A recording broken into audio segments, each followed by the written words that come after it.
કચ્છમાં ખેડૂતો પર અત્યાચારને લઈ અને કોંગ્રેસ દ્વારા ખાસ રજૂઆત કરાઈ છે। કોંગ્રેસના પ્રતિનિધિ મંડળ દ્વારા પોલીસ વડાને રજૂઆત કરવામાં આવી છે।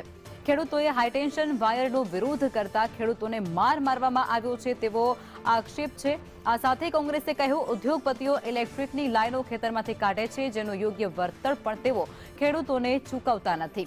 કચ્છમાં પોલીસે ખેડૂતો પર અત્યાચાર કર્યા હોવાનો પણ આક્ષેપ કોંગ્રેસ દ્વારા થઈ રહ્યો છે।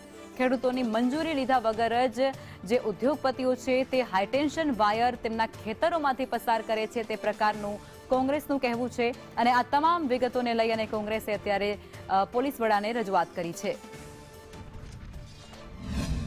સુરત અને વલસાડ સુધી હોય દરેક જગ્યાએ ઉદ્યોગપતિઓ પોતાની ઇલેક્ટ્રિસિટીના જે નવા જે લાઈનો જે હેવી વાયરવાળી લાઈનો જે છે એ લઈ કાઢવા માટે થઈને થાંભલાઓ નાખે છે, એની ઉપરથી વાયરો જાય છે।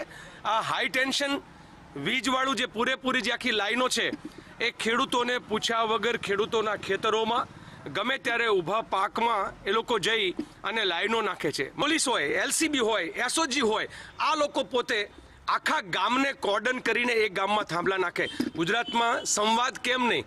ખેડૂતો સાથે બેસીને કોઈ પણ લાઈન નીકળવાની હોય, વિકાસ માટે સૌ સાથ આપવા તૈયાર છે, સંવાદ થવો જોઈએ। હાઈ ટેન્શન લાઈન નાખ્યા પછી પણ જમીન યથાવત કરી દેવાની કે અંડરગ્રાઉન્ડ પાઇપ લે કર્યા પછી પણ એની સ્થિતિ જમીનની યથાવત કરી આપવાની એ પણ એમાં કાયદામાં જોગવાઈ છે, પણ આવું કશું જ કાયદામાં જોગવાઈનું પાલન કરવામાં આવતું નથી અને ખેડૂતને પોલીસ દ્વારા દબાવીને, ધમકાવીને, ડરાવીને, જબરજસ્તીથી કંપનીને વાલા થવા માટે પોલીસ તંત્ર જાણે એ એમના માટે જ કામ કરતી હોય એ